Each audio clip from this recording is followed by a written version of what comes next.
سلام بچه ها، امیدوارم حالتون خوب باشه، سرحال سلامت و درجه 1 باشید. با یک سری کلاس و فیلم های آموزشی برای جمع‌بندی ترم 1 مخصوص امتحان نهایی و سوالهای تشریحی در خدمتتون هستیم. خب امروز دینامیک رو میخوایم با هم کار کنیم در این فیلم.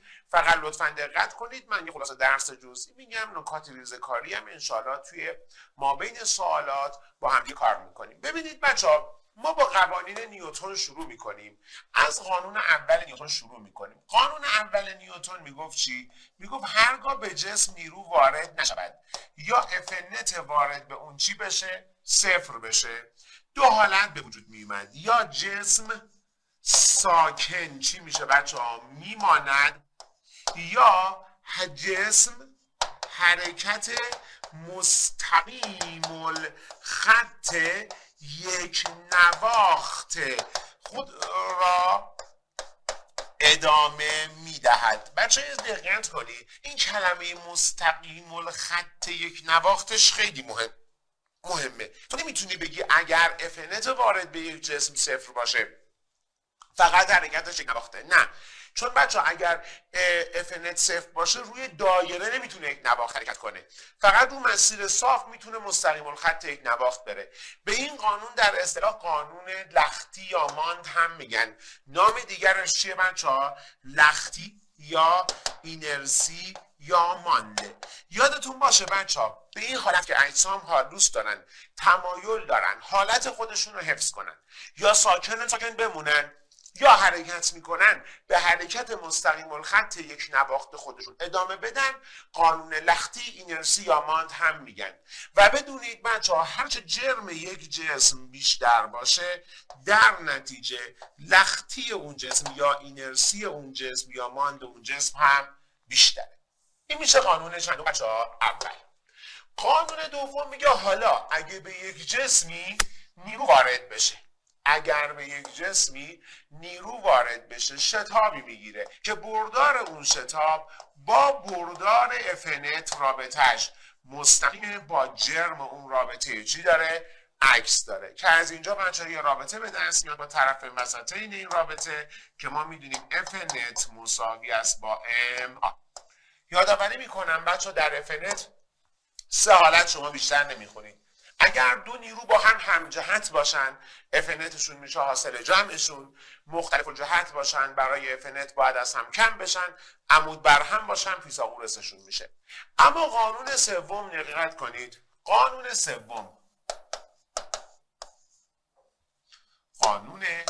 سوم نیوتن میگه هر عملی را عکس العملی است، هم اندازه و مختلف الجهت.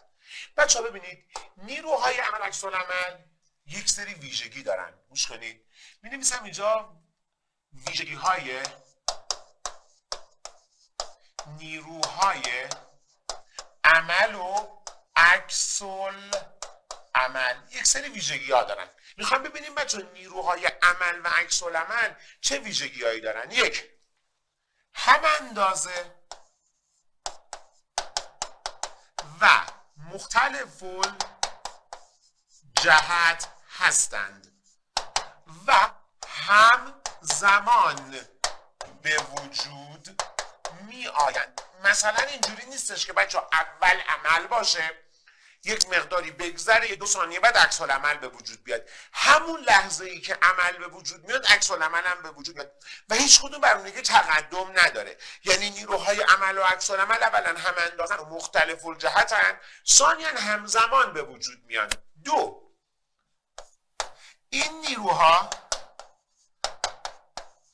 به دو جسم متفاوت وارد میشوند، نتیجه گیری یک دیگر را خنثی نمی کنند. بچه نیروهای عمل و عکس العمل، ببینید عمل مثلا از دست من به دیوار، عکس العمل از دیوار به دست منه. چون اینا به دو جسم متفاوت وارد میشن، با وجود هم اندازه و مختلف الجهت بودنشون نمیتونن همدیگر رو خنثی کنن. سه، این نیروها ماهیت یکسان دارند، یا تو پرانتز می‌نویسم هم جنس هستند. یعنی چی عباسیان؟ یعنی بچه اگه نیروی عمل از جنس مغناطیسیه، عکس العملش هم مغناطیسیه. نیروی عمل گرانشیه، عکس العملش هم گرانشیه. بچه یکی از عکس العمل‌های خیلی مهم عکس العمل نیروی وزنه. بچه‌ها همیشه من به بچه‌ها تکرار کردم نیروی وزن از مرکز کره زمین به ما وارد میشه، به جسم، هر جسمی عکس العملش از جسم به مرکز کره زمین وارد میشه. یه دوره حدودی کردیم، بریم با هم میذاره سوال حل بکنیم. سوال اول، در یک فیلم علمی تخیلی موتور یک کشتی فضایی در فضای تهی خارج از زمین دور از سیاره‌ها و فرد کتاب در کار میافتد. در نتیجه این حرکت این حرکت کشتی فضایی کند می شود و می ایستد. آیا امکان وقوع همچین رویدادی وجود دارد؟ توضیح دهید. میگم خیر وجود نداره. چرا وجود نداره؟ میگه اگه در یک جای مثلا تهی از جو زمین و دور از هر سیاره باشیم، FNet صفره، نه جوی وجود داره نه گرانشی وجود داره، هیچ نیرویی به جسم وارد نمیشه، نیروی خالص صفره، هیچ افی وارد نمیشه. میگه اگه موتور از کار بیفتد، از آن لحظه به بعد طبق قانون چند بچه باید بگید طبق قانون اول نیوتن سفینه حرکت مستقیم الخط یک نواخت انجام میدهد. اگر ساکن بود ساکنی موند، اگر هم حرکت میکرد به حرکت مستقیم الخط یک نواخت خودش ادامه میداد، امکان ایستادن واسش وجود نداشت. نکته بسیار مهم اشاره کردم این طبق قانون اول نیوتنه، طبق قانون اول نیوتن. چون از اونجا بچه FNet وارد بهش صفره، طبق قانون اول نیوتن این جسم به حرکت مستقیم خط یک نواخت خودش ادامه میداد و وای نمیستاد. دومی نگاه کنید، میگه در شکل میگه 2 الف چرا در حرکت سریع مقوا سبب افتادن سکه درون لیوان میشود. تو ب گفته چرا بچه اگر به آرامی بکشیم نخ بالا پاره میشه، ناگهان بکشیم نخ پایین. تمام اینا میشه بچه طبق قانون سوم نیوتن به دلیل لختی یا ماند. وقتی ما سریع میکشیم بچه این به دلیل لختی یا ماندی که داره این سکه میمونه میفته تو لیوان، یا وقتی اینو تندی میکشیم فرصت انتقال نیرو وارد ایجاد نمیشه، نخ پایین وارد میشه. اینا بچه 2 تا از مثالهای مهم قانون سوم قانون اول نیوتنه. پس بچه اگر از این شکل را داد گفت توضیح بدید چرا اینو سریع میکشیم سکه میفته تو لیوان، چرا اگه نخ پایینی رو سریع بکشیم پایینی پاره میشه، میگید طبق قانون اول نیوتن قانون لختی یا مان، وقتی سریع نیرو وارد میکنیم به خاطر اینرسی یا لختی که وجود داره اونجا سکه میفته تو لیوان یا نخ پایینی پاره میشه. پس بچه دلیل اینو کلمه کلیدیش هم توی توضیح امتحان اشاره کردم به قانون اول نیوتن و لختی. سوال 3 گفته جای خالی رو پر کنید. اگر برآیند نیروهای وارد بر یک جسم صفر باشد، بچه‌ها نگاه کنید، اگر برآیند نیروهای وارد بر جسم صفر بشه، نیروی خالص صفر بشه، FNet صفر بشه، میگوییم نیروهای وارد بر جسم چیه بچه‌ها؟ متوازن هستند. این کلمه بسیار مهمه. پس چه زمانی بچه‌ها ما میگیم نیروهای وارد یک جسم متوازنند؟ زمانی که FNet صفر بشه، نیروی خالص صفر بشه، نیروها متوازن میشن. درستی نادرستی گفته مشخص کنید. لختی به خاصیتی در اجسام میگویند که میخواهند وضعیت حرکت خود را تغییر دهند. غلطه. میخواهند وضعیت حرکت خود را حفظ کنند. بچه لختی به خاصیتی در اجسام میگویند که میخوان حالت خودشون رو حفظ کنن نه تغییر بدن. حالت یعنی چی؟ اگر ساکنن ساکن بمونن، اگر حرکت میکنن به حرکت یک نواخت خودشون ادامه بدن. ب. تغییر تکانه ناشی از نیروی متوسط برابر با تغییر تکانه نیروی واقعی متغیر با زمانه. ببینید بچه‌ها، البته اجازه بدید من این سوال تکانه رو بیایم تو اصلا تکانه توضیح بدیم، ولی یه توضیح بهتون بدم بچه‌ها. ببینید اینجا داره چی میگه، حالا اشکال نداره یادآوری اینجا بکنیم. ما اگه یادتون باشه بهتون گفتیم اگر اینجا باشه نمودار نیرو F، اینجا باشه نمودار T زمان، نمودار نیروی واقعی وارد به یک جسم این شکلی بود. خب اما نمودار F average این شکلی بود. میگه بچه ها مساحت زیر نمودار نیروی واقعی با مساحت زیر نمودار نیروی average با هم برابر میشه.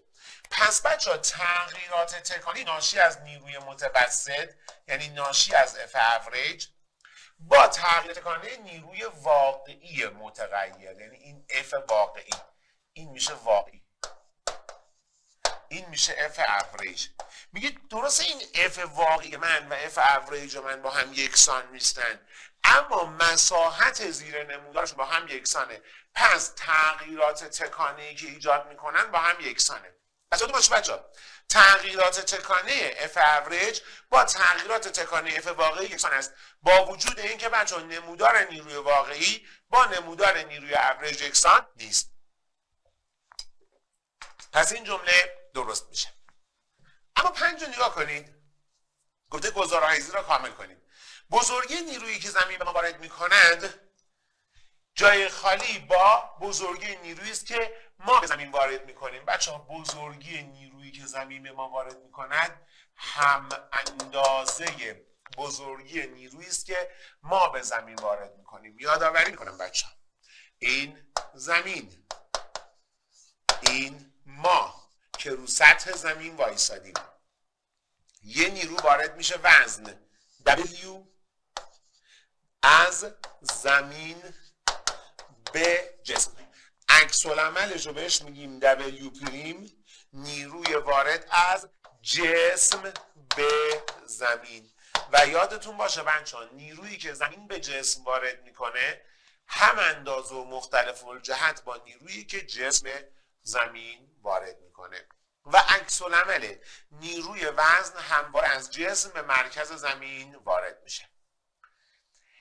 میگه جای کار رو پر کنید. میگه شتاب ایجاد شده در جسم به علت تاثیر نیروی خالص با جرم نسبت چی دارد بچه‌ها؟ با جرم جسم نسبت وارون دارد. چرا؟ چون آ طبق فرمول میشد F نت به روی M. آنچه مشخصه شتابی که ایجاد میشه با F نت رابطهش مستقیمی با جرم رابطه عکس داره. بریم سراغ سوال بعدی. میگه در یک حرکت جسم بردار تکانه همواره بر مسیر حرکت جای خالی است. ببینید بچه‌ها بردار تکانه همواره بر حرکت مسیر حرکت مماسه. یه یادآوری دوباره از حرکت میکنم، خوب نگاه کن. اگر شما این دستگاه مختصات دو بعدی باشه، این محور Y باشه، این محور X باشه، اینم فرض کنید مسیر حرکت یک جسمه. یه بردار ما داریم به نام بردار مکان. بردار مکان همیشه مبدأ رو وصل میکنه به مکان. یه بردار داریم به نام بردار سرعت V که بچه‌ها بردار سرعت مماس بر مسیر حرکت بود. ببین بردار مکان، حالا کتابتون با دی نشون داده، از مبدأ مکان به مکانه، بردار سرعت مماس بر مسیر بود. یه بار دیگه نگاه کن مثلا تو این نقطه بردار مکان مبدأ مکان رو وصل میکنه به مکان متحرک توی نقطه، تو همون نقطه بردار سرعت V مماس بر مسیره. حالا اینو در نظر بگیرید بچه‌ها، بردار سرعت همواره مماس بر مسیر حرکته. بردار تکانه P هم که میشد بردار سرعت ضرب در M دیگه میشد MV. وقتی تکانه میشود MV یعنی بردار تکانه و بردار سرعت همیشه با هم همجهتن. چون سرعت همیشه مماس بر مسیر حرکته، تکانه همیشه مماس بر مسیر حرکت میشه.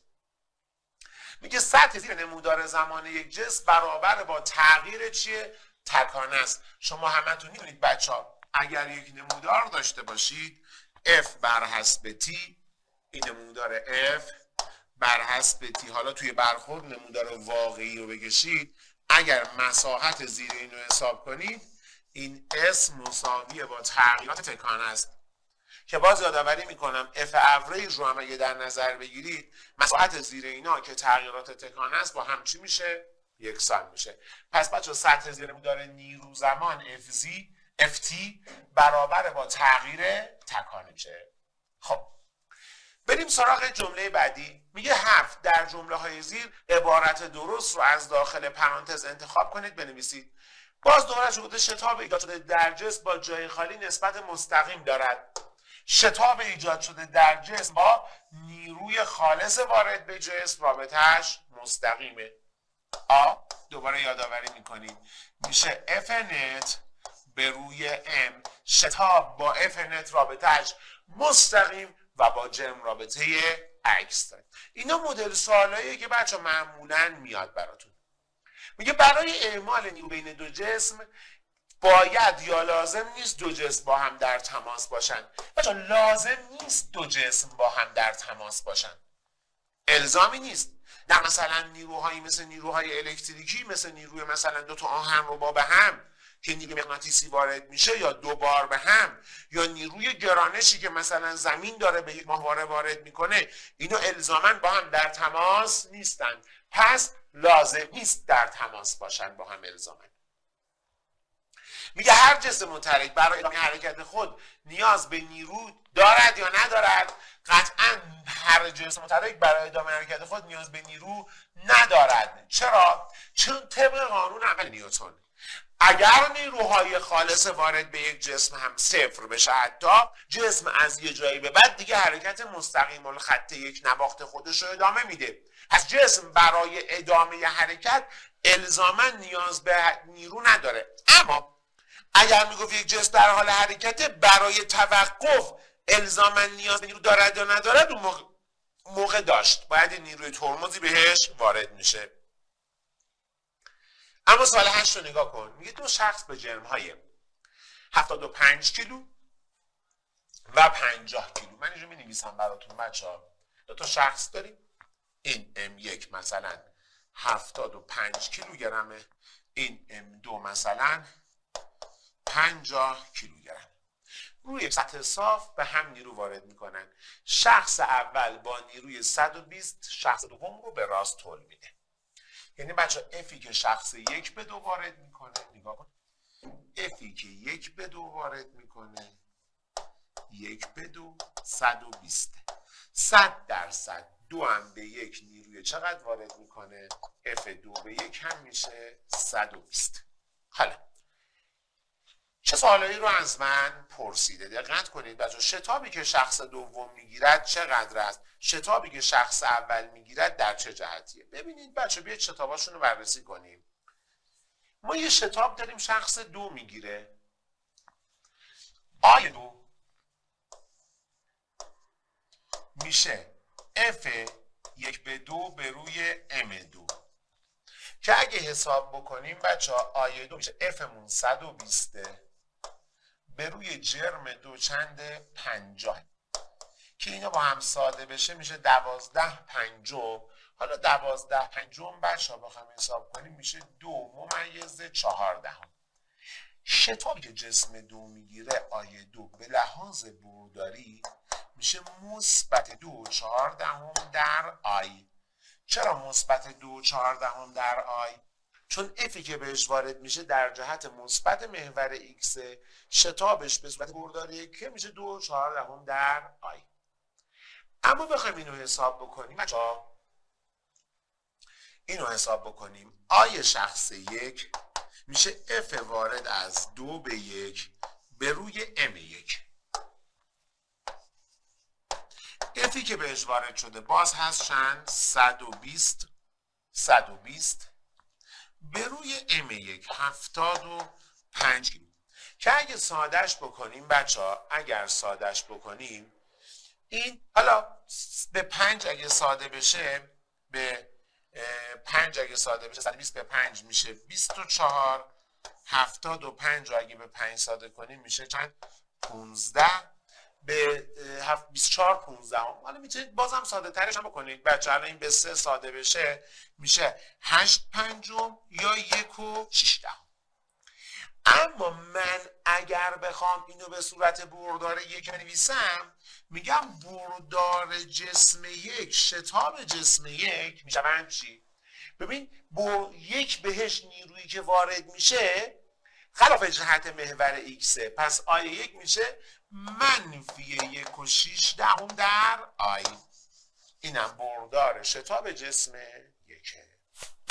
همچین چیزی به دست میاد.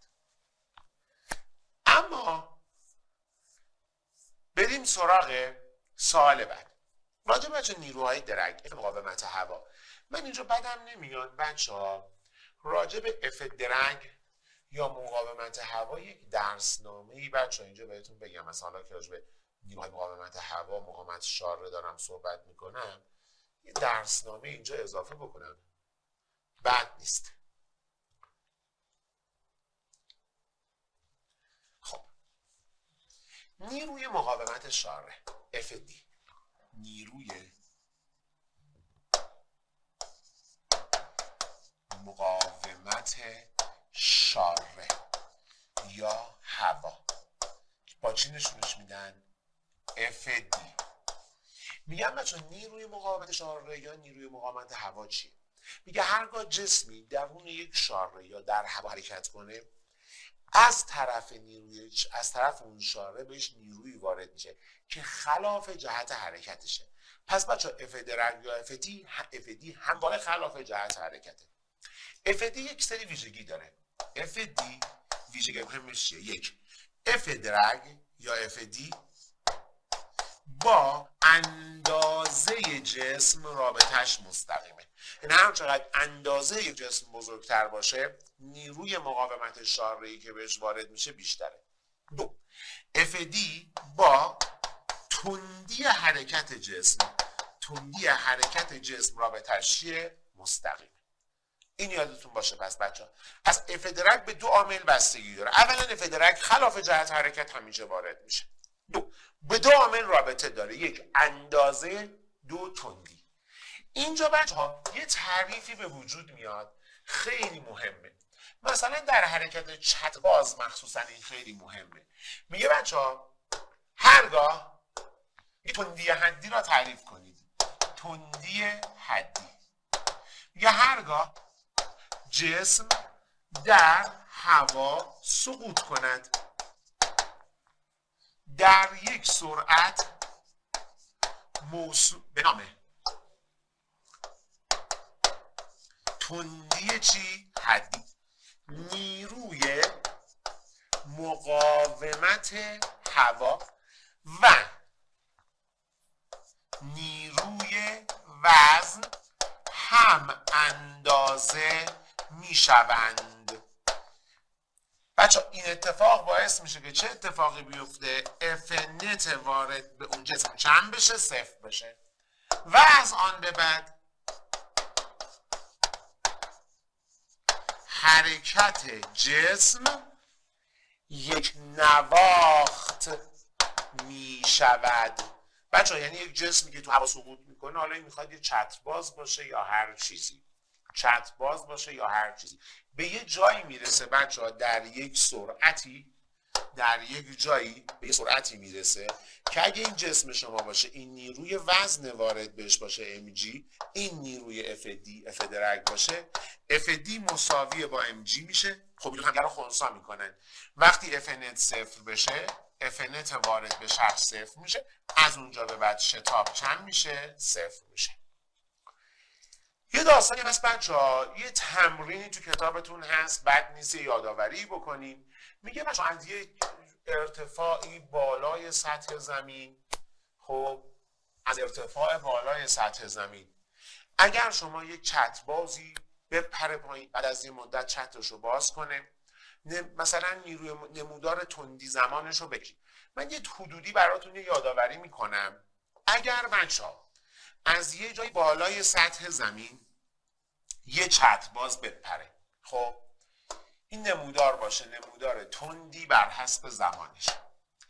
اولش که پریده پایین چترش بسته است، سرعتش زیاد میشه، اما بالاخره به یه تندی حدی باز میرسه بدون چتر، به یه تندی حدی میرسه. به محض اینکه اینجا چتر چی بشه؟ باز بشه، ناگهان افدی خیلی زیاد میشه، باعث افت سرعت ناگهانیش میشه، سرعتش کم میشه تا دوباره میاد به یه تندی حدی میرسه که بچه اینو کاملا توی جزوه درسی و کلاستون نکاتش رو با هم بررسی کردیم. تو هر مرحله چه اتفاقی واسه تندی حدی داره میفته، واسه سرعت میفته، کجاها تندشونده است، کجاها کنجشونده است. ببین بچه هر جا تندشونده باشه، هر جا تندشونده باشه اتفاقی که میفته فدرک هم زیاد میشه، تو قسمت‌های کنجشونده فدرک کم میشه. شیب این نمودار نشون دهنده شتابه. ببینید هر مرحله‌ای که شیب یا شتاب داره کم میشه، اینجا افنتمون هم کم میشه که اینا رو کامل صحبت کردیم. این نمودارش.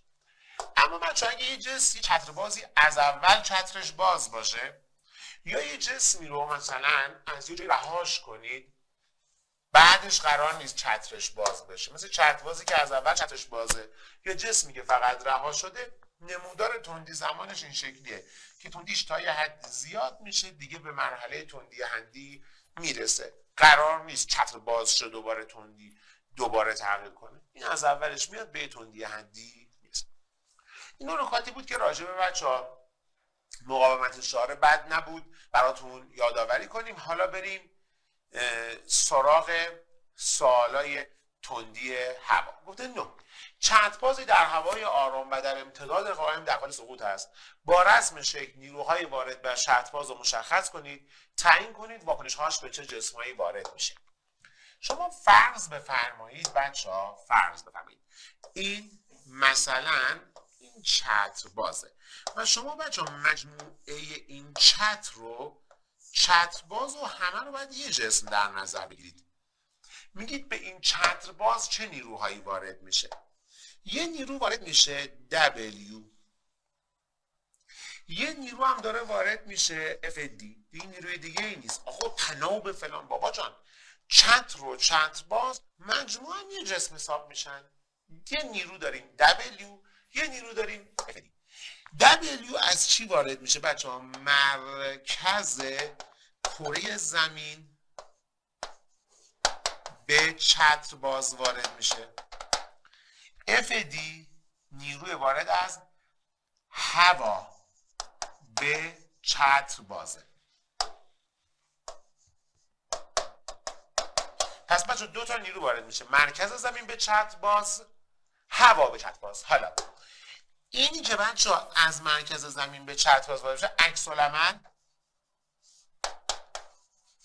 از چترباز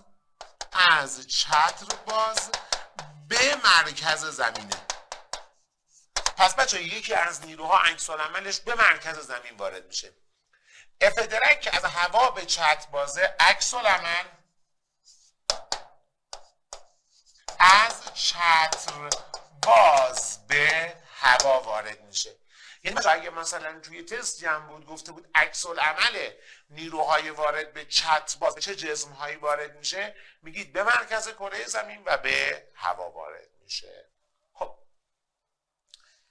سوال بعدی رو نگاه کنید. گفته شخصی به جرم 50 کیلوگرم، شخصی به جرم 50 کیلوگرم، این M 50 کیلوگرم، در یک آسانسور روی نیروسنج ایستاده.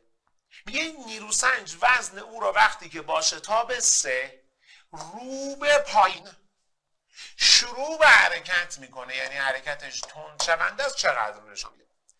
بعضی از همکارای ما که حالا معلمای مدارس شما میتونن باشن که خودم معلمشونم که یه داستان، اونایی که معلمای دیگه مثلا به قول همکارای دیگه اگه سختگیر باشن شاید بچه‌ها با جی پریم به نمره ندن، ولی خیلی بعیده که بچه‌ها همکارامون به جی پریم نمره ندن. تو امتحان نهایی راه حل جی پریم قبوله، چون گفته به همه راه حل‌های صحیح نمره بدید. ما توی آسانسور یادآوری میکنیم، بچه‌ها بد نیست آسانسور رو یه یادآوری کلی بکنم. مثلا جا دارم اینجا ندارم صفحه خالی باز کنم، کلا بد نیست. حالا بچه درس هم واسمون دورشه دیگه. مثلا من اینجا یه توضیح بدم، تو صفحه بعد جا دارم بچه نکنید. اینجا حرکت آسانسور تو آسانسور بچه ها اگه یادتون باشه جی پریم میشد جی مثبت منفی آ. این مثبته واسه زمانی بود که آسانسور بره بالا، منفی زمانی بود که آسانسور بیاد پایین. مثبت منفی پشت شتاب این واسه زمانیه که حرکت چی باشه؟ تند. منفی واسه زمانیه که حرکت چی بشه؟ کند. یادتون باشه بچه حرکت آسانسور سه حالت که بیشتر نبود: تند به بالا، کند به بالا، تند به پایین و در نهایت کند به پایین. این سه حالتی بود که راجع به آسانسور داشتیم: تند بالا، کند بالا، تند پایین، کند پایین. تند به سمت بالا بچه‌ها جفت مثبت ها رو میگیره، باعث میشه جی پریم بزرگتر از جی بشه. کند به بالا مثبت بالا رو میگیره، منفی کند رو میگیره، عملا کم میشه. این باعث میشه جی پریم کوچیکتر از جی بشه. تند به سمت پایین، به پایین میاد منفی، تند مثبت، منفی در مثبت، باز باعث میشه جی پریم کوچیکتر از جی میشه. و کند به سمت پایین باعث میشه بچه‌ها هم به پایین بیاد منفی، هم کند منفی، دو تا منفی، منفی در منفی مثبت، اینجا جی پریم بزرگتر از جی میشه. پس بچه در دو حالت جی پریم بزرگتر از جیه: تنده به بالا، کنده به پایین. در دو حالت جی پریم کوچکتر از جیه: کنده به بالا و تنده به سمت پایین. اما بچه های یادتون باشه یک ویژگی مشترک اینا داشتن که تو کلاس با هم گفتیم بچه ها هر وقت جمله رو گوش کن، هر وقت جی پریم بزرگتر از جی شد، جهت شتاب، نه جهت حرکت، جهت شتاب آسانسور الزاماً رو به بالا است. هر وقت جی پریم کوچکتر از جی شد گفتیم جهت شتاب آسانسور الزاماً رو به پایین است. یعنی بچه ها از روی جهت حرکت آسانسور ما نمیتونیم بگیم الزاماً جی پریم بزرگتر از جی هست یا نه، ولی از روی جهت شتاب میتونیم بگیم. حالا بیا اینجا نگاه کنید، گفته شخصی داریم به جرم 50 کیلوگرم در اون یک آسانسور روی نیروسنج ایستاده، با شتاب 3 به پایین شروع به حرکت میکنه. سریع جی پریمش رو پیدا میکنه. میگه آقا جی پریم فرمولش چی بود تو آسانسور؟ جی پریم بود جی مثبت و منفی آ. به پایین میره، پس جی پریم میشه جی که 10 منهای تند شونده است مثبت 3. جی پریمش میشه چی؟ 7. میگه نیروسنج چه عددی رو نشون میده؟ وزن ظاهری تو آسانسور که اسمش دبلیو پریمه میشه ام در جی پریم. اممون هست 50 ضرب در جی پریم 7. 50 ضرب در 7 میشه 350 نیوتن. این از این. اما بچه ها میگه جسمی به جرم 3 کیلوگرم به انتهای فنری بستیم با ثابته. ببینید جرم جسم، اول اطلاعات رو می‌نویسم براتون، 3 کیلوگرم. M مساوی است با 3 کیلوگرم. میگه به انتهای فنری بستیم با ثابت K مساوی با 50 نیوتن بر سانتی متر. که اگه بخوایم به نیوتن بر متر تبدیل کنیم باید ضرب در 100 کنیم. از سقف یک آسانسور آویزونه. آسانسور با شتاب ثابت به طرف بالا، نگاه کن، به بالا دو تا کلمه مهم داره، به طرف بالا شروع به حرکت کنه، یعنی تند باشه. تغییر طول فنر دلتای ال، تغییر طول فنر 72 صدم سانتی متره. 72 صدم سانتی متره. میگه اندازه شتاب آسانسور چقدره؟ شما فرض کنید بچه ها این کابین یک آسانسوره. خب جسمی رو ما بستیم به فنر، به جسم جرم چقدر 3 کیلوگرم. به این جسم چه نیروهایی وارد میشه؟ یه اف ای از طرف فنر داره وارد میشه، یه نیروی وزن داره وارد میشه که اینجا ام جی پریمه. اف ای رو با هم پیدا کنیم. نیروی کیسانی فنر فرمولش هست کا در دلتا. بچه‌های عزیزم من اجازه دارم کام و نیوتن بر سانتی متر بذارم، دلتا ال من بذارم سانتی متر بمونه، خود به خود درست میشه دیگه. اف هم نیوتن به دست، یعنی اف هم میشه کا مساوی با 50 ضرب در دلتا ال 72 صدم که از اینجا اف ای نیروی کششی فنر مساوی میشه با چقدر بچه ها؟ 36 نیوتن. حالا بچه اف ای مگه مساوی ام جی پریم نیست؟ این اف ای مساویه با ام جی پریم تو این آسانسور دیگه. چون اگه من فرض کنم این آسانسور ثابته به جای جی بذارم جی پریم، اف ای مساوی میشه با ام جی پریم. خیلی راحت میگم 36 مساوی میشه با ام 3 ضرب در جی پریم. از اینجا جی پریم میشه چند؟ 12. حالا جی پریم فرمولش این بود جی مثبت منفی مثبت منفی آ. قطعا بچه جفت مثبت ها رو میگیره، 12 میشه 10 به اضافه آ. از اینجا شتاب آسانسور میشه 2 متر بر مجذور ثانیه. و از اونجایی که بچه ها جی پریم بزرگتر از جیه، 100% جهت شتاب رو به بالاست. حتی اگه آسانسور به پایین میرفت جهت شتاب رو به بالا بود. یعنی بچه من اگه اینجا بخوام الان بردار شتاب رو بنویسم، میگم بردار شتاب آسانسور مثبت 2 جیه. به صورت برداری میشه مثبت 2 جی. خب این از این. سوال بعدی رو نگاه کنید. دانش آموزی داریم به جرم 60 کیلوگرم. بچه آسانسور خیلی مهمه توی سوالای مدرسه یا امتحان نهایی. جرم 60 کیلوگرمه، روی یک ترازو ایستاده. آسانسور با شتاب 1/2 به طرف بالا شروع به حرکت می کند. گفته در این حالت ترازو چه عددی را نشان میدهد؟ فقط جی رو داده 9/8. بچه های عزیزم جی پریم فرمولش چی بود؟ جی پریم بود جی مثبت منفی مثبت منفی آ. آنچه که مشخصه ما هر دو مثبت رو اینجا میگیریم، به بالا میره شروع به حرکت هم داره. پس جی پریم میشه 9/8 به اضافه 1/2 که میشه چند؟ 11. حالا به من گفته بچه ها این باسکول ترازو چه عددی رو نشون میده؟ خب وزن ظاهری تو آسانسور میشه ام در جی پریم. اممون چنده بچه ها؟ 60 ضرب در جی پریممون 11 میشه 660 نیوتن. پس عددی که این ترازو این باسکول نشون میده برابر با 660 نیوتن.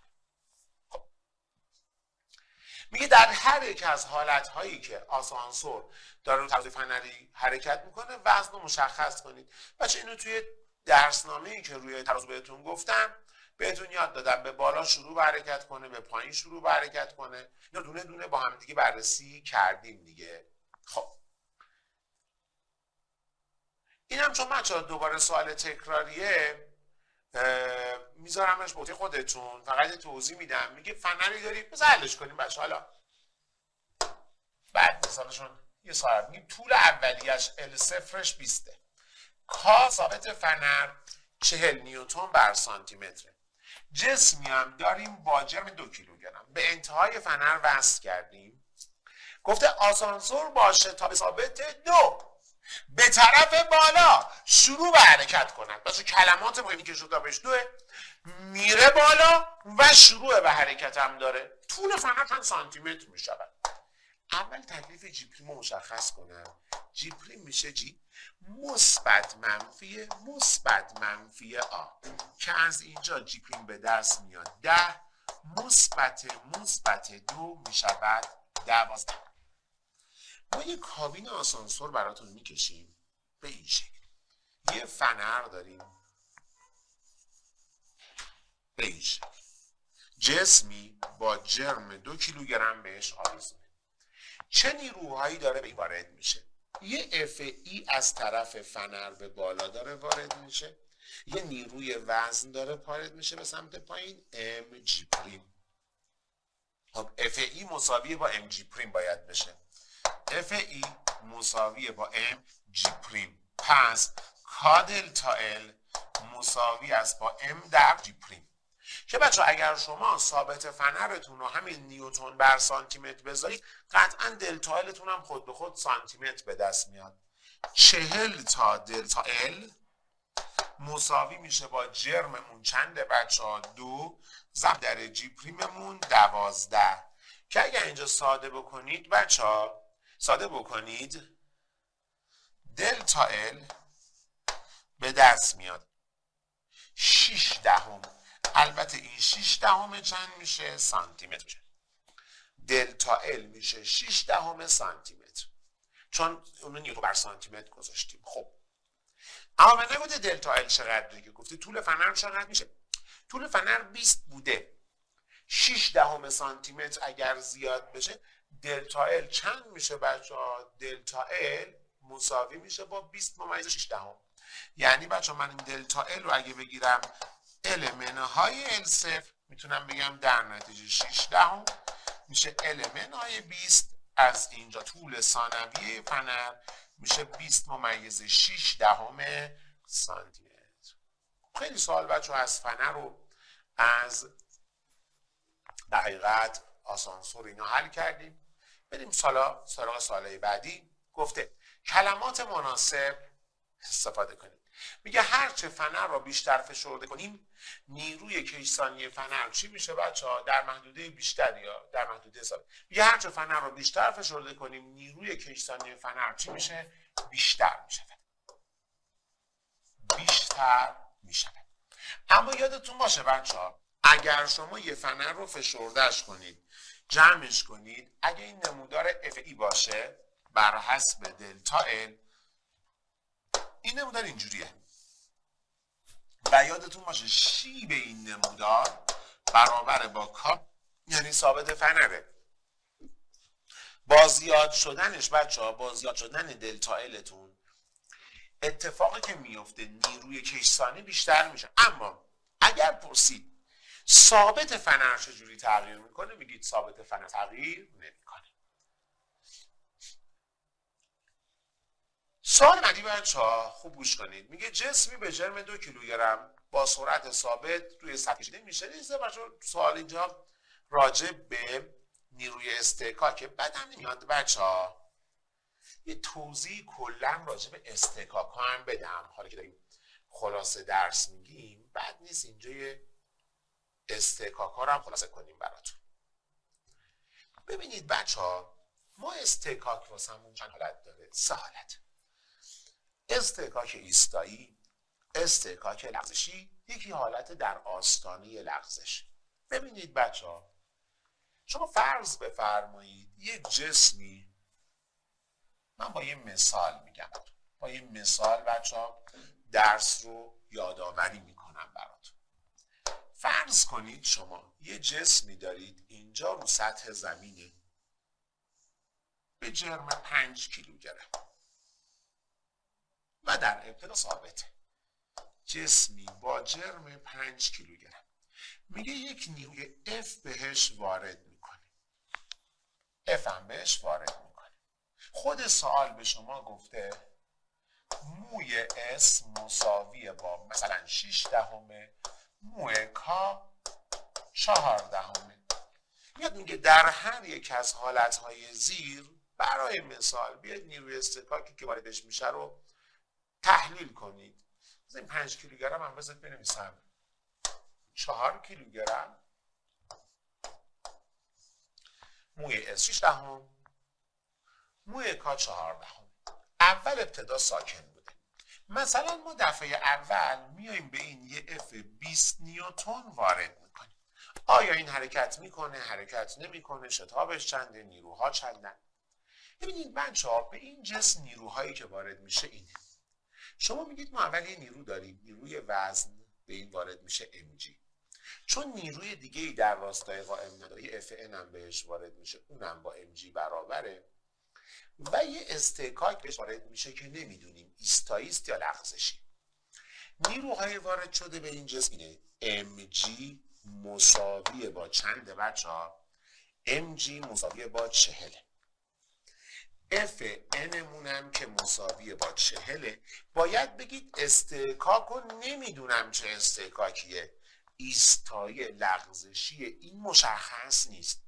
این بستگی داره که بچه آیا این نیرو باعث شده این جونش به لبش رسیده باشه یا نرسیده باشه.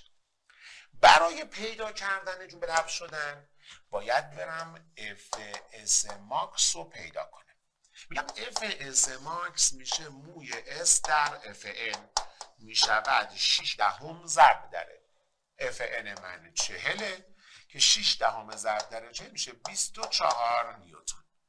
بچه این که Fs ماکس شده 24 نیوتن به این معنی نیست که استحکاک ایستایی من 24 نیوتنه.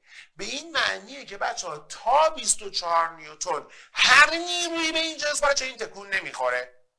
میگه تا 24 نیوتن هر نیرویی به هم وارد کنی برای خونساش میکنم. خب افی که ما وارد کردیم الان 20. میگه ببین دوست عزیز چون این 20 کوچیکتر از Fs ماکسه پس این ساکن میمونه، حرکت نمیکنه، شتاب حرکتش صفره، F بعدش هم حتما مساویه با F خوبه، پس این حرکت نمیکنه، F بعدش هم با F خوب برابر، F بعدش میشه Fs. Fs هم برابر میشه با چند نیوتن؟ 20 نیوتن. میگه اونقدری استحکاک وارد میکنه که نذاره این تکون بخوره. حالا نیروی عمودی سطح Fn 40، نیروی استحکاک 20. ما یه نیرو دیگه داشتیم بچه‌ها به اسم نیروی سطح، نیروی وارد از تکیهگاه یا سطح که بهش میگفتیم چی؟ R. اگه یاد باشه اسم این نیرو چی بود؟ R. تو این حالت بچه‌ها من اگه بخوام R رو حساب بکنم به صورت برداره که نیروی وارد از سطح به جسم اگر اسمش باشه R بردار یک کی بخوام بنویسم میگه در راستای محور X منهای 20 داره میشه منهای 20 I، در راستای J مثبت 40 J داره مثبت 40 J. این میشه نیروی وارد از سطح به جسم. یه نیرو داریم بچه از جسم به سطح، حواستون رو جمع کنید. اگه اسم اونو بذارم R پریم قرینه این میشه دیگه، ما آر پریم نمیکشیم بچه، نیروی جسم به سطح و سطح به جسم مختلف الجهتن دیگه، پس میشه 20 I منهای 40 J. اما اندازه اینا با هم فرق نمی کنن. اندازه R مساوی اندازه R پریم مساوی است با رادیکال مؤلفه آیشون به توان 2 که حالا مثبت منفیش مهم نیست، 20 به توان 2 به اضافه 40 به توان 2، 20 به اضافه 40 به توان 2 هم که میشه 20 رادیکال 5 نیوتن. خب این تو این حالت بود. میریم بچه‌ها حالت دیگر رو بررسی میکنیم با هم دیگه. حالت دیگه اینه، نگاه کن. اگر نیرویی که وارد کنیم 24 باشه، خب Fs ماکسمون هم که یادتونه 24 بود دیگه. حالت بعدی اینه، نگاه کنید. شما جسم دارید با جرم M، افی که وارد کردید دقیقاً بشه 24 نیوتن. بچه از سال قبلم یادم هست دیگه، Fs ماکس من به دست اومده بود 24 نیوتن حساب کرده بودیم. نیروهای وارد به این جسم چیا بودن؟ نیروی وزن mg، عمودی تکیهگاه Fn، استحکاک. نیروها mg بود چند بچه؟ 40. Fn هم با این برابر باز میشه 40. اینجا استحکاکمون این دفعه میشه Fs ماکس. بچه ها باز هم اینجا در آستانه حرکت در اصطلاح. ببین میگن اینجا جسم در آستانه حرکته، یعنی حتی پخ کنی رفته، چمدونش دستشه میگه ببین من تا 24 نیوتن هر غلطی کردی برات خنثی کردم. 20 بزنی خنثی میکنم، 10 بود خنثی کردم، 22 خنثی میکنم، 23. ببین تا 24 رو 24 دیگه 24 هم برات خنثی میکنم، ولی دیگه در آستانه سر خوردن. اما میگه در آستانه حرکتی اتفاقی که میفته هنوز شتاب صفره، هنوز هم شتاب صفر حرکت نکرده، یعنی هنوز هم بچه ها بعد مساوی اف خوبه. فقط بچه الان اف بعدمون خود اف ماکس 24 نیوتنی میاد اینو خنثی میکنه. و بچه شما اگه بخواید آر و آر پریم رو بنویسید، مثلا نیروی وارد از سطح به جسم اگه اسمش بشه آر، این دفعه آر میشه منهای 24 آی مثبت 40 جی، یا آر پریم میشه 24 آی منهای 40 جی. فرض کنید یا حالت دیگه هم با هم بررسی کنیم تو استکاک. فرض کنیم حالت دیگه اینه که نیروی بیشتر از 24 بشه. یا حالا بچه نیرو وقتی بیشتر از 24 میشه و این شروع میکنه سر خوردن، مهم نیست نیروه چنده، 30 باشه، 40 باشه، 50 باشه، فرقی نمیکنه. میگه ببین بابا، فرض کنید حالا این دفعه یه اف چند وارد کردیم، اف مثلا 30 نیوتن، 40 نیوتن، فرقی نمیکنه. نیروها بود ام جی، اف ان، نیروهایی که وارد میکنیم ام جی هست، اف ان هست و نیروی استکاک. به نیروها رو به دست بیاریم بچه. نیروی وزن ام جی بود چند؟ 40. اف ان هم هست 40. یه استکاک هم داریم اف که نمیدونیم چنده مثلا، ولی بچه ما میدونستیم، حساب کرده بودیم اف اس ماکس اینجا چند نیوتونه؟ 24 نیوتن. یعنی بچه تا 24 نیوتن این سر نمیخوره. حالا چون این 30 نیوتن بیشتر از اف اس ماکسه، پس حرکت میکند. تازه جالبه حرکت که میکنه 4 کیلوگرمه دیگه، استکاکش میشه اف کا و اف کا فرمول داره. اف کا فرمولش اینه مو کا در اف ان میشه 4 ضرب در 40 که بچه میشه چقدر؟ میشه 16 نیوتن. حالا بچه اگه 4 کیلوگرم باشه تازه شتابش رو میتونید پیدا کنید. اف نت میشه ام آ یا اف خوب منهای اف بد مساوی است با ام آ. اف خوبش میشه بعد سی منهای اف بدش 16 که استکاک میشه 4 در آ. سی منهای 16 چند میشه بچه ها؟ میشه سی منهای 16 میشه 14. 14 مساوی میشه با 4 آ. از اینجا آ به دست میاد 3.5. تازه شتابش هم پیدا کردیم.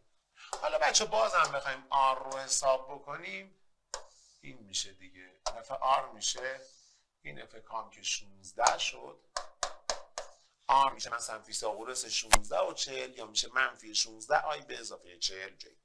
خب یه نکته هم بچه بهتون یادآوری بکنم، نیروی استکاک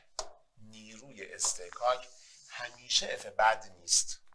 نیروی استکاک در 99.99% بگم بهتر تستای شما اف بده، چون این جسم میخواد سر بخوره.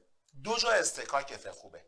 میگه بچه ها هنگام پیاده روی، نکته، هنگام پیاده روی و حرکت ماشین روی سطح، نیروی استکاک یادتون باشه بچه چی؟ ایستایی. تازه چون بچه وقتی من راه میرم پام رو زمین لیز نمیخوره، ماشین وقتی حرکت میکنه لاستیک زمین سر نمیخوره، درست حرکت میکنه. مهم اینه که لیز خوردنی در کار نیست. هنگام پیاده روی و حرکت ماشین روی سطح، نیروی استکاک ایستایی عامل حرکت است و در جهت حرکت به جسم وارد می شود. این یعنی چی؟ من نمیدونم بابا، شما فرض کنید یه سطح افقی دارید، اینجا یه آدمی دارید که این آدم جهت حرکتش به سمت راسته. میگه بچه نیروی استکاکی که بهش وارد میشه Fs در جهت حرکتشه. یا مثلا شما فرض کنید یه ماشین دارید، این ماشینه، خب این میشه جهت حرکتش. میگه نیروی اصطکاکی که به ماشین وارد میشه Fs در جهت حرکتش میشه. خب اینم یه خلاصه ای بود بچه از اصطکاک لغزشی و ایستایی و آسانی حرکت و اینا گفتیم، بد نیست. حالا بیایید با هم دیگه سوال حل کنیم. میگه جسمی به جرم 2 کیلوگرم، بیا بابا جرم جسم رو بهت داده M 2 کیلوگرم با سرعت ثابت، یعنی شتاب چند؟ 0، روی سطح افقی با نیروی 10 نیوتن کشیده میشه. میگه ضریب اصطکاک جنبشی بین سطح و جسم رو حساب کنید. ببینید بچه‌ها داره میگه من یه جسمی دارم به جرم چند کیلوگرم؟ 2 کیلوگرم. خب این 2 کیلوگرم نیروی F 10 نیوتن داره بهش وارد میشه.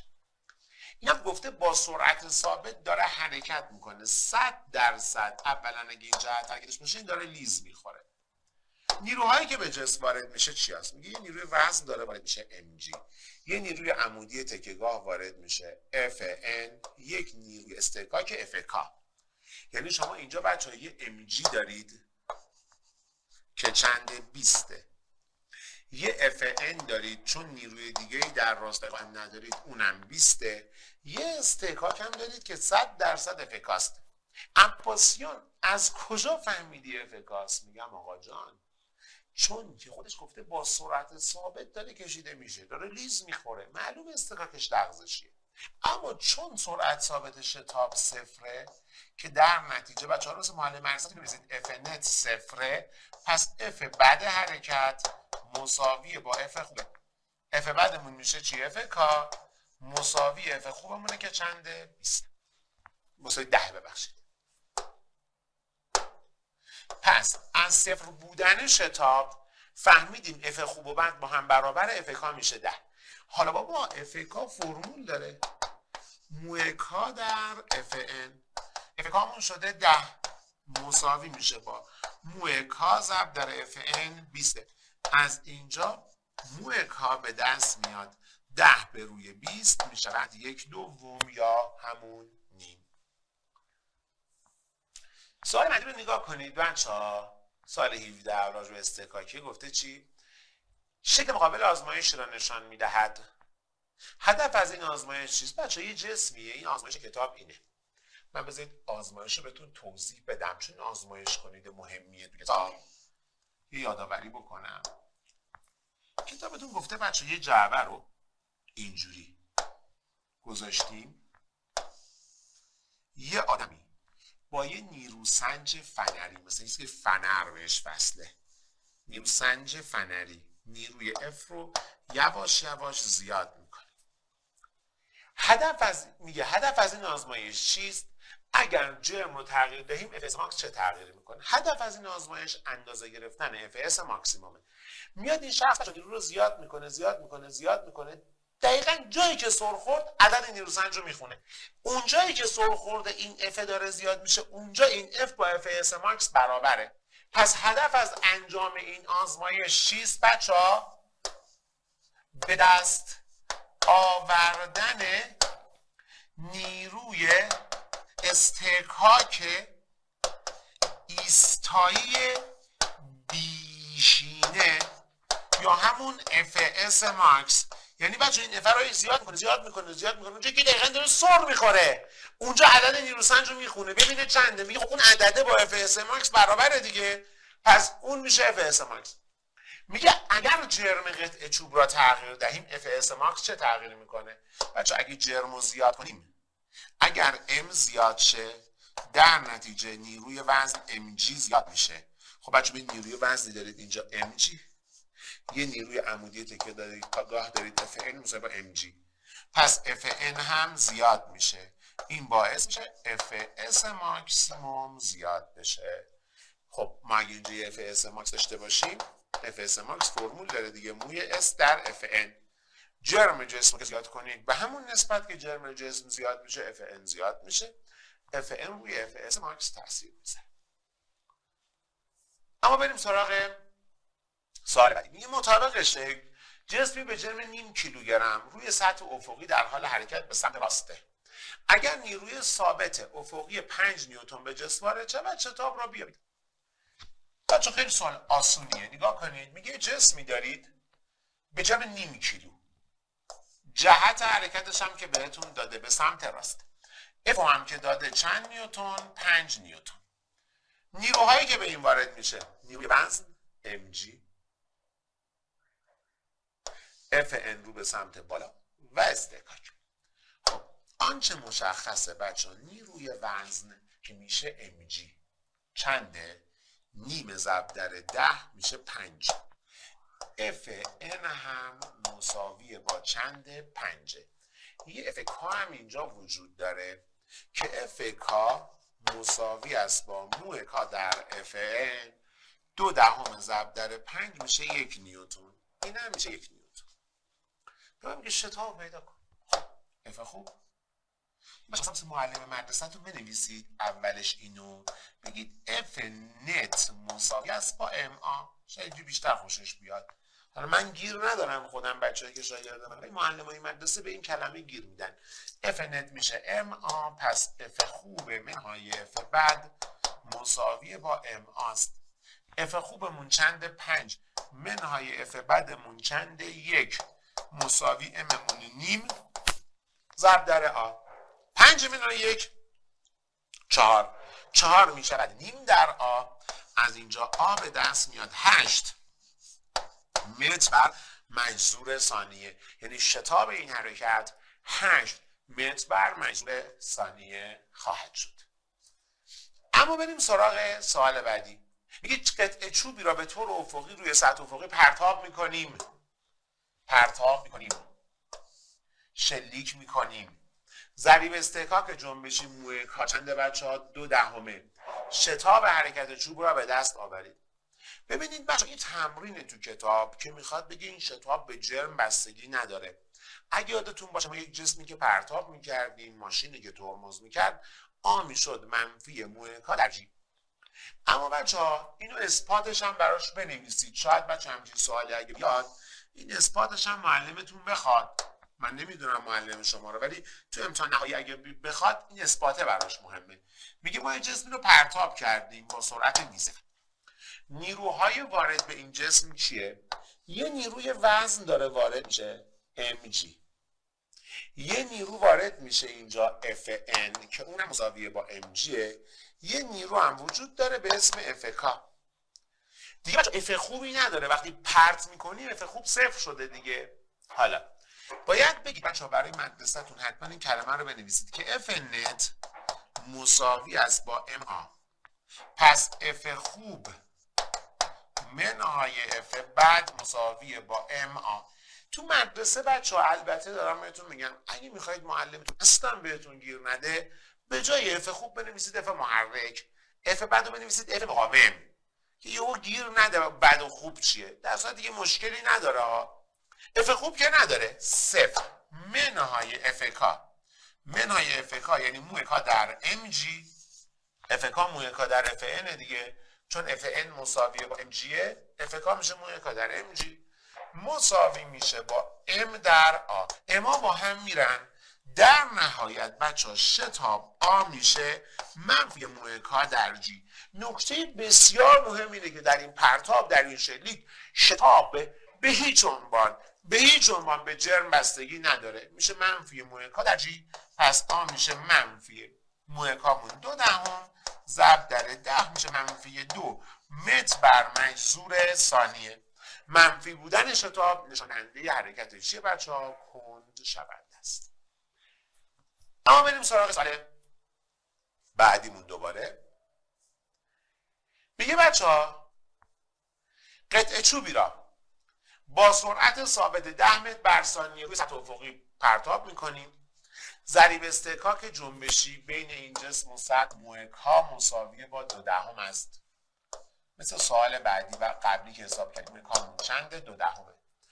چوب پس از پیمودن چه مسافتی ایستد؟ الف. ب اگر چوبی استفاده کنیم که قطعه جرمش 2 برابر باشه، ضریب استحکاک ولی یکسان باشه، مو کای حالت 2 مساوی با موی کای حالت یک باشد با همان سرعت پرتاب شود مسافت پیموده شده چقدره؟ ببینید بچه ها 2 دقیقه پیش اثبات کردم براتون که من یه جسمی رو یه چوبی رو میگه با سرعت اولیه v0 چند پرت میکنم روی سطح افقی v0 10 پرت میکنم. این میاد بچه ها بعد از یه مدتی سرعتش به 0 میرسه v میشه 0 و متوقف میشه. به من میگه اگه از اینجا تا اینجا یه جابجایی داشته به اسم دلتا x چقدره؟ ببینید بچه چون توی تمرین کتاب این شتاب اگه بگه فقط شتاب رو پیدا کن این مراحل محاسبه شتاب واسش مهمه، اما اینجا بچه دیدید که شتاب به جرم وابسته نبود. در پرتاب جسم رو سطح افقی ما شتاب رو پیدا میکردیم آ مساوی بود با منفی مو کا در جی که از اینجا در نتیجه آ به دست میمد منفی شتابش مو کا 2/10 ضرب در جی 10 میشه منفی 2.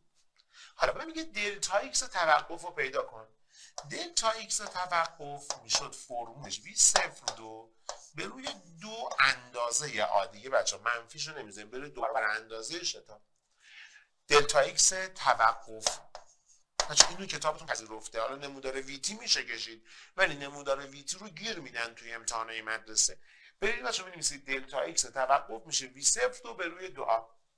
v0 به توان 2 مون چنده بچه ها؟ 10 به توان 2 به روی 2a 2 ضرب در 2 10 به توان 2 به روی 4 میشه 104 میشه 25 متر. این از الف. پس از مسافت چند متر میسته 5 متر. میگه از قطعه چوبی استفاده کردیم بچه ها m2 چند برابر m1 2 برابر m1 موی کای حالت 2 مساوی با موی کای حالت 1 و v0 حالت 2 مساوی با v0 حالت 1. میگه جابجایی توقف چند برابر میشه. نکته بسیار مهم اینه وقتی شما یه جعبه رو زمین پرتاب میکنید آ هست منفی موی کا در جی. شما میدونید موی کای حالت 2 مساوی با موی کای حالت 1 پس آی حالت 2 مساوی با آی حالت 1 میشه. یعنی اصلا بچه شتاب پرت وقتی جسم رو پرت میکنی یا مثلا ترمز ها شتابشون به جرم ربط نداره که آ1 و آ2 با هم برابره. از طرفی بچه ها دلتا ایکس توقف فرمولش چی بود؟ v02 به روی 2 تا اندازه آ. خب v0 حالت 2 که مساویه با v0 حالت 1 آی حالت 2 مساویه آی حالت 1 پس دلتا ایکس توقف در حالت 2 مساویه با دلتا ایکس توقف در حالت 1. پس با عوض کردن جرم این جسم شتاب توقف و در نتیجه جابجایی توقف هیچ تغییری نمیکنه. سال 22 رو نگاه کنید. میگه بچه‌ها راننده خودرویی که با سرعت 72 کیلومتر بر ساعت حرکت میکنه یعنی v0ش v که مساوی با v0ش موقع ترمز 72 کیلومتر بر ساعته که میشه 20 متر بر ثانیه. با دیدن مانع اقدام به ترمز میکنه حرکت کندشونده و بعد از دلتا ایکس 20 متر متوقف میشه. الف شتاب ترمز چقدره؟ ب گفته از لحظه ترمز تا توقف خودرو چقدر طول میکشد. پ گفته نیروی استحکاکه.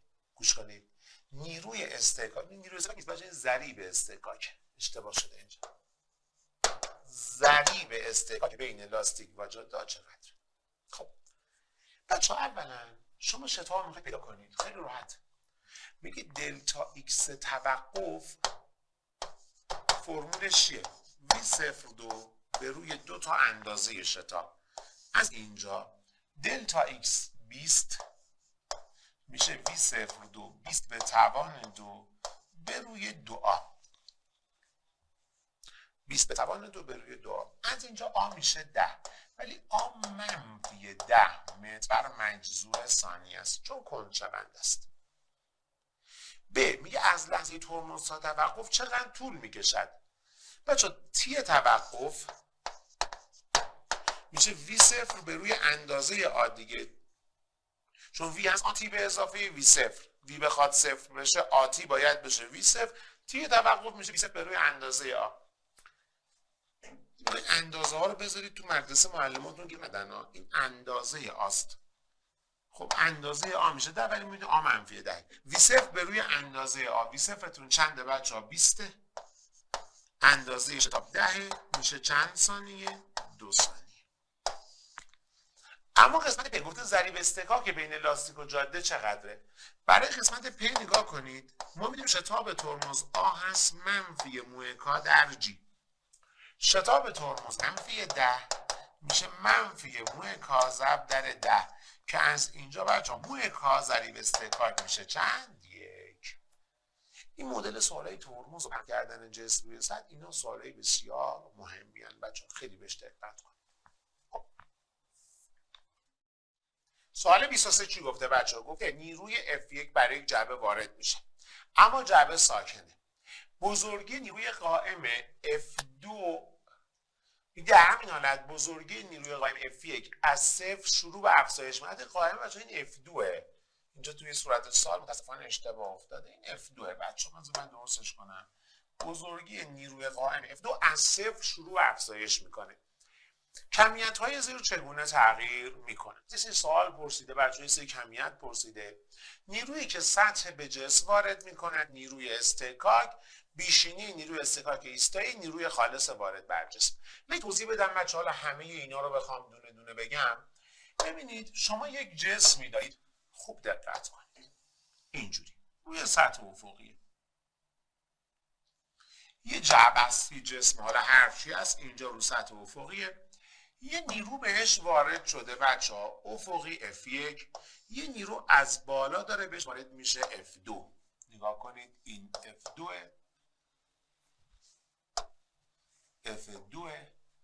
این نیرو F1. حالا چه نیروهای دیگه بهش وارد میشه؟ قطعا بچه ما اگر این بخواد حرکت کنه دوست داره این حرکت کنه دیگه، ولی حرکت نمیکنه، گفته ساکنه. نیروهایی که بهش وارد میشه دیگه یه نیروی وزنه بچه ها، رو به سمت پایین.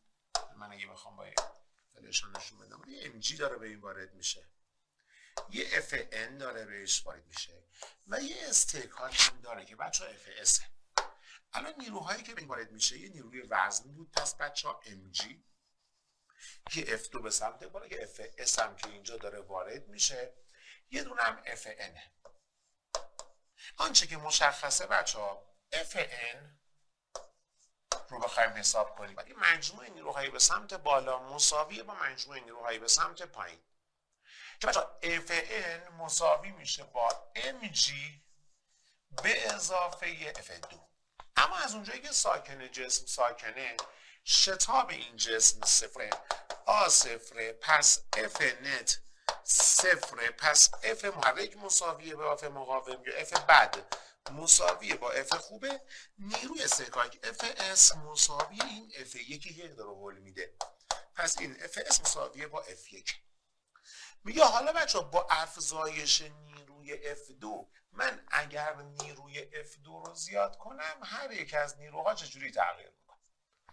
اولا بچه ها اگر شما F2 رو زیاد بکنید، Fn که مساوی است با mg به اضافه F2، من نتیجه میتونم بگیرم که نیروی عمودی تکیهگاه Fn داره چی میشه؟ زیاد میشه 100%.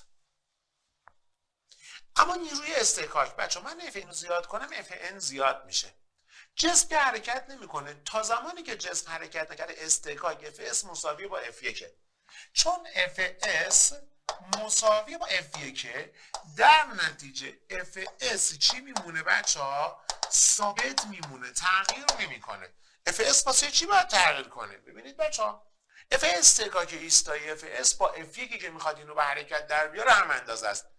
اگر F رو زیاد میکردی بله Fs زیاد میشد، ولی اینجا تو Fn رو زیاد میکنی، Fn رو زیاد میکنی که همکان جسم ساکنه، هرچند تا زمانی که جسم ساکن اف اس با اف خوب برابره. خب اف خوب دفعه که اف اس هم ثابت میمونه.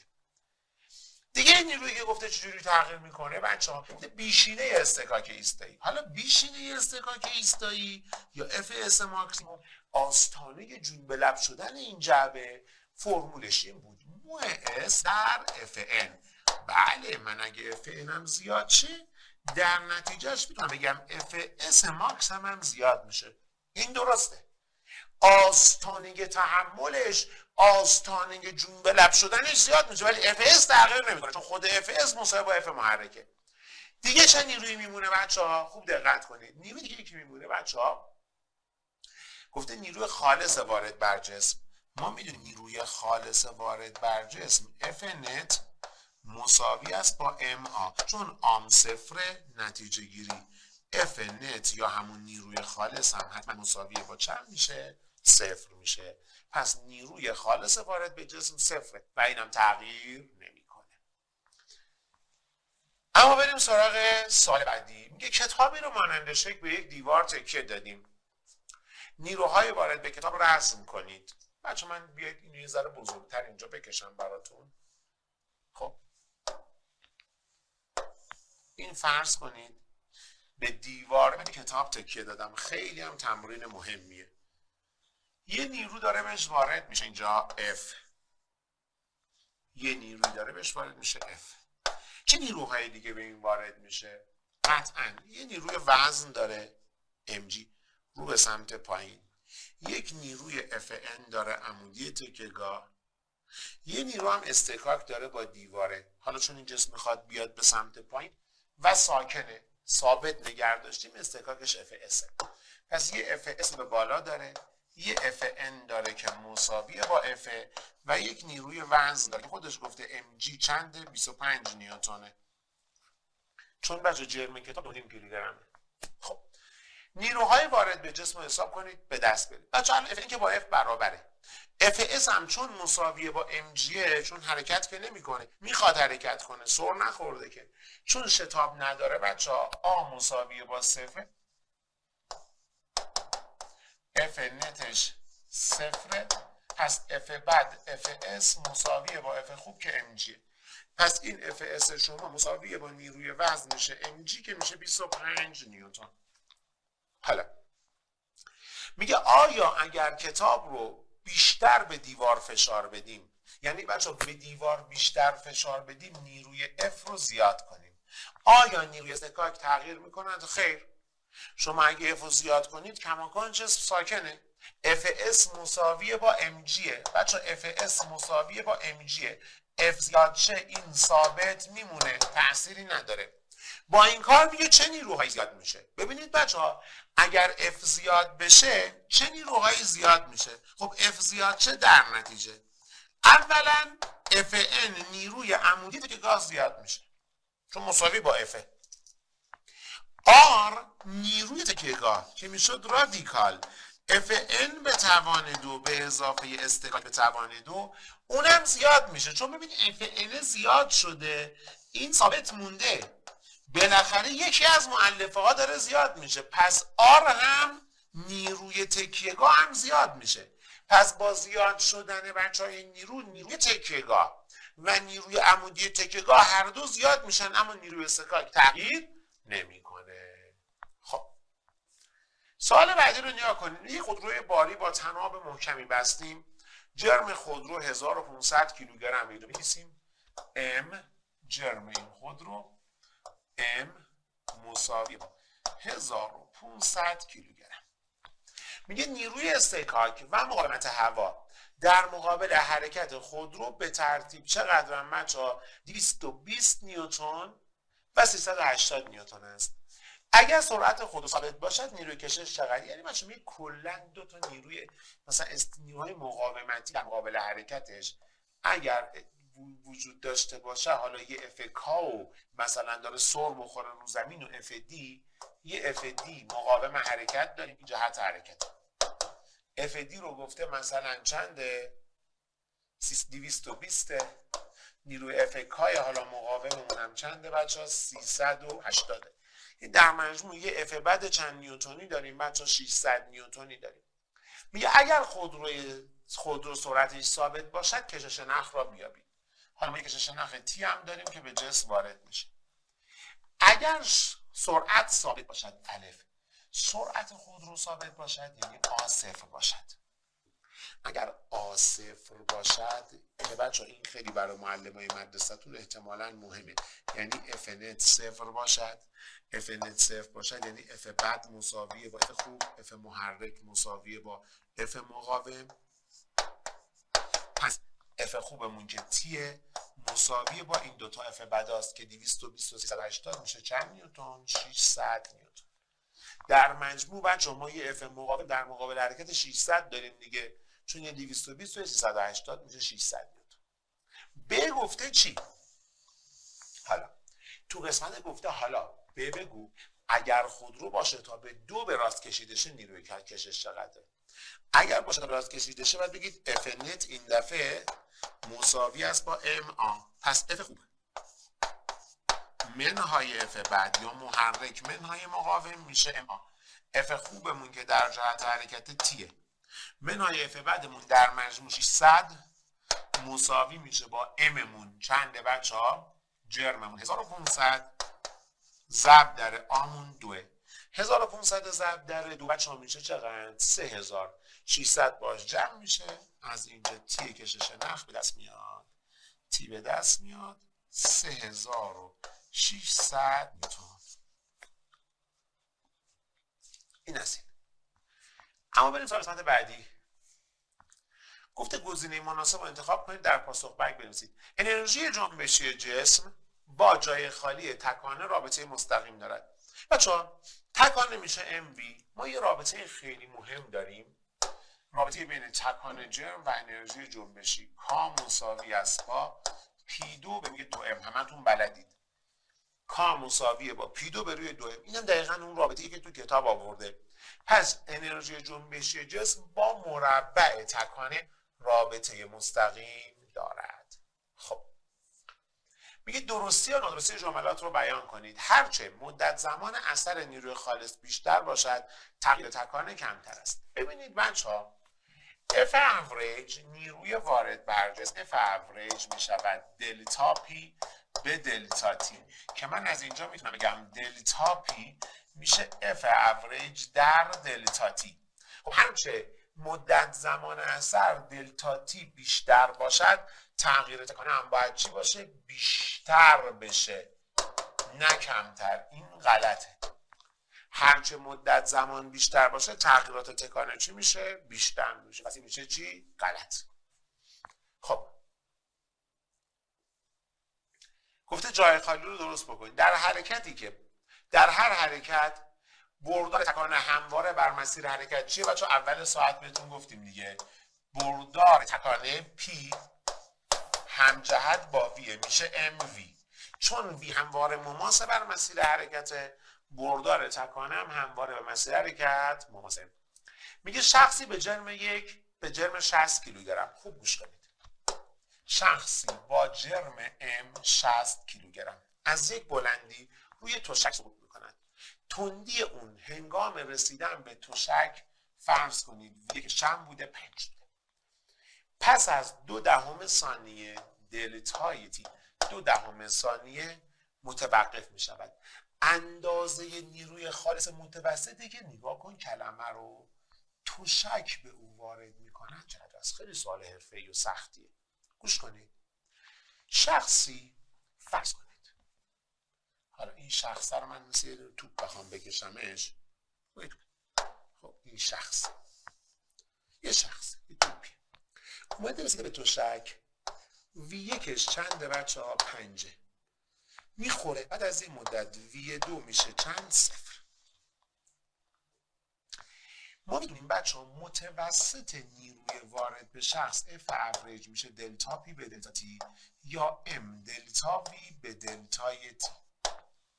جرم شخص چند کیلوگرمه بچه ها؟ شخص به جرم 60 کیلوگرمه. 60 ضرب در دلتا ویمون سرعتمون از 5 رسیده به 0 منفی 5 به روی دلتا تی 0.2 ثانیه 2 ضرب در 10 به توان منفی 1 که اگه ساده کنید بچه ها، اگه ساده کنید نگاه کنید این به 2 ساده میشه 30 میشه بالاخره بچه ها منفی 1 میاد بالا مثبت 1 میشه منفی 1500 نیوتن.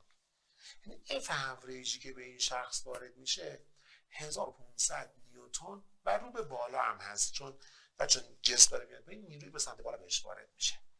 اما اینی که شما به دست آوردید اف اوریج نت نیروی خالصه.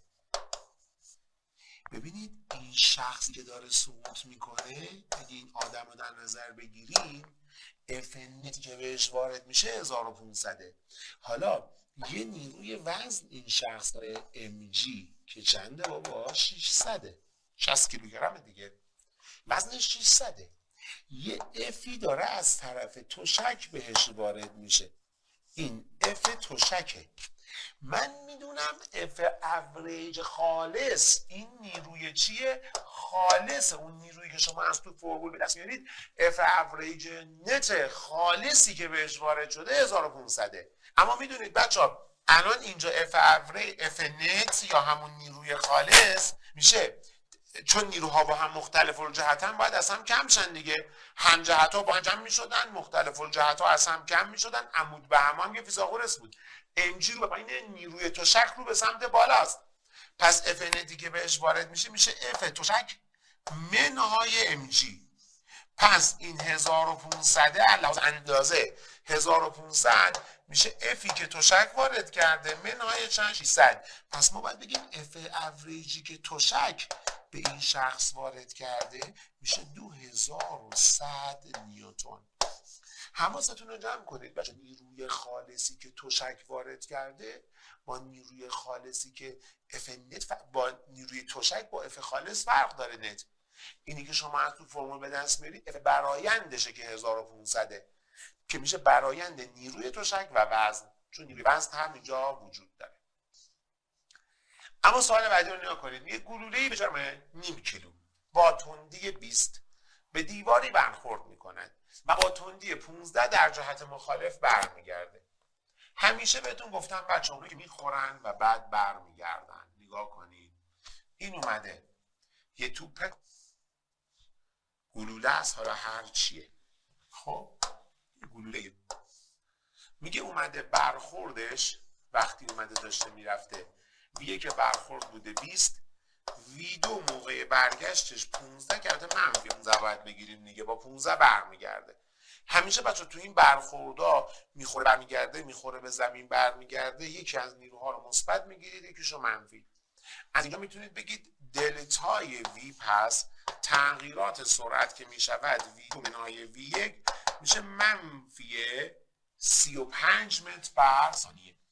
یعنی چقدر تغییر میکنه سرعت؟ منفی 35 متر بر ثانیه. میگه تغییرات تکانه رو پیدا کنید. خب حالا دلتای پی مساوی میشه با ام در دلتای وی. حالا مثبت منفی جهتش رو نشون میده. اندازه تغییرات تکانه رو بخواید، اندازه تغییرات تکانه رو میخواد.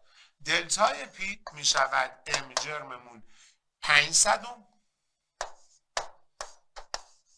ضرب در دلتای وی علاوه اندازه 35 دیگه. حالا اندازه دلتای وی رو میذاریم که اگر حساب بکنید بچه‌ها 5 تا 35 تا چقدر میشه؟ 5 ضرب در 35 میشه 175 صدم.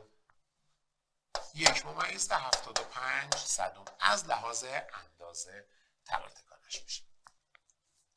اما سوال بعدی رو نگاه کنید چی گفته. گفته شکل زیر منحنی، از همچون منحنی هم نیست، حالا خط صاف داده. منحنی نیروی خالصه بچه ها، این نیروی خالص افنته. افنته بر حسب زمان برای توپ بیسباله. تغییرات تکانه توپ و نیروی خالص متوسط وارد به آن رو پیدا کن. داستان اینه که بچه ها تغییرات تکانه میشه سطح زیر نمودار FT. من الان بچه ها این نمودار FT رو اگه بخوام مساحت زیرش رو حساب بکنم، این مساحت زیر نمودار FT میشود دلتای P. دلتای P مساحت مثلثه. ارتفاع ضرب در قاعده. قاعده هم که از اینجا دلتا تی میشه چقدر؟ از 1 ثانیه تا 2.5، از 1 میلی ثانیه تا 2.5 میلی ثانیه میشه 1.5 میلی ثانیه، میشه 1.5 ضرب در 10 به توان منفی 3. 1.5 ضرب در 10 به توان منفی 3 دیگه، چون ببین از 1 تا 2.5 میشه 1.5 میلی ثانیه. دلتا پی میشه ارتفاع ضرب در قاعده. ارتفاع چنده؟ 20 ضرب در 1.5 ضرب در 10 به توان منفی 3 تقسیم بر 2 که اگه حساب بکنید دلتا پی میشه 15 ضرب در 10 به توان منفی 3 کیلوگرم متر بر ثانیه. این تغییرات تکان است. حالا میگه متوسط نیروی وارد رو بهش حساب کن. آقا اف اوریج متوسط نیرو مگه نبود دلتا پی به دلتا تی؟ دلتا پی مون چنده؟ 15 ضرب در 10 به توان منفی 3 به روی دلتا تی بازه زمانی بود 1.5 ضرب در 10 به توان منفی 3 که می شود 10 نیوتن. اف اوریج یا نیروی خالص متوسط که وارد شده بهش برابر میشه با 10 نیوتن. اما سال بعدی میگه توپی داریم جرمش نیم کیلوگرمه. خب اطلاعاتمون جرم این توپ M نیم کیلوگرمه. انرژی جنبشی کا 400 جول داره. بزرگی تکانش رو پیدا کنیم. بچه ما میدونیم فرمول کا بر حسب تکانه هست P2 به روی 2M. از اینجا کامون 400 مساوی میشود با P به توان 2 به روی 2 ضرب در نیم که 2 ضرب در نیم میشه 1 پی به توان 2 میشود 400 بجذریم ازش تکانه میشه چند؟ 20. تکانه جسم رو بیابید میشه 20. خب اما بریم سراغ سوال بعدی. مثال 33 ببینیم چی گفته. گفته توپی به جرم نیم کیلوگرم، ببخشید 4 کیلوگرم. اطلاعات مسئله رو نگاه کنید. توپی به جرم M مساوی با 4 کیلوگرم با تندی V1 10 به بازیکنی نزدیک می شود. بازیکن به توپ ضربه می زند و باعث می شود توپ با سرعت 15 در جهت مخالف برگرده. یعنی بچه اگه V1 شما موقعی که داشته میاد سمت بازیکن بوده است 10 ضربه میزنه باعث میشه V2 15 اونوری بشه، یعنی V2 رو باید بگیرید منفی 15. این خیلی مهمه. تو بخوره برگرده جهت عوض بشه یکی از ویا مثبت یکی منفی. میگه مشت بازیکن مدت زمان دلتا تی 5 ثانیه. دلتای تی 5 ضرب در 10 به توان منفی 2 ثانیه باهاش در تماس باشد. اندازه یا بزرگی متوسط نیروی وارد از توپ به بازیکن چقدر؟ یا بازیکن به توپ. خب من میدونم بچه‌ها اف اوریج متوسط نیروی وارد از توپ از نیروی مشت شخص بازیکن به توپ اف اوریج میشه ام دلتا وی به دلتا تی، دلتا پی به دلتا تی یا ام دلتا وی به دلتا تی مساوی میشه با جرم شخص 4 ضرب در 10 به توان منفی 1. نکته مهم اینجا تو دلتا ویه که میشه V2 مثلا منهای V1ش میشه منفی 25 که شما باید بذارید ضرب در 25. ببینید دلتا تی 5 ضرب در 10 به توان منفی 2 که اگه سادهش بکنید بچه 4 تا 25 که میشه 110 میمونه با این ساده میشه 200 نیوتن. پس اگر مشت بازیکن 5 ثانیه در تماس باشه متوسط نیرویی که وارد کنه میشه 200 نیوتن. اینم از این سوال. اما سوال بعدی رو دقت کنید راجع به تکانه. میگه نمودار تغییرات تکانه متحرکی به شکل زیره. در اسای مطابق شکل زیره. اندازه نیروی خالص وارد به این توی بازه زمانی چند توی این 2 ثانیه چقدره؟ خب من میدونم شما هم میدونید که F average میشود دلتای پی به دلتا تی. خب بچه دلتا پی مون رو نگاه کنید. پی که اولی هم اینجا بوده چند؟ 10. P2 ثانویه‌مون شده 0. دلتا پیمون میشه P2 منهای P1 منفی 10 به روی دلتا تی 2 ثانیه به روی 2 میشه منفی 5 نیوتن. اما اندازه نیرو رو حساب کنیم، اندازه اف اوریج خالص میشود 5 نیوتن. پس متوسط نیروی خالص وارد به این شخص برابر با 5 نیوتن خواهد شد. خب بچه ها این شد دینامیک تا آخر تکانه. این خلاصه درسی بود که برای این قسمت در نظر گرفته بودیم. انشالله که توی دوره و جنبندی به شما کمک کرده باشه با دیدن این فیلم و کردن این سوالات. به امید خدا انشالله به تسلط خوبی رسیده باشید. دانش آموزان عزیزم موفق و سربلند باشید.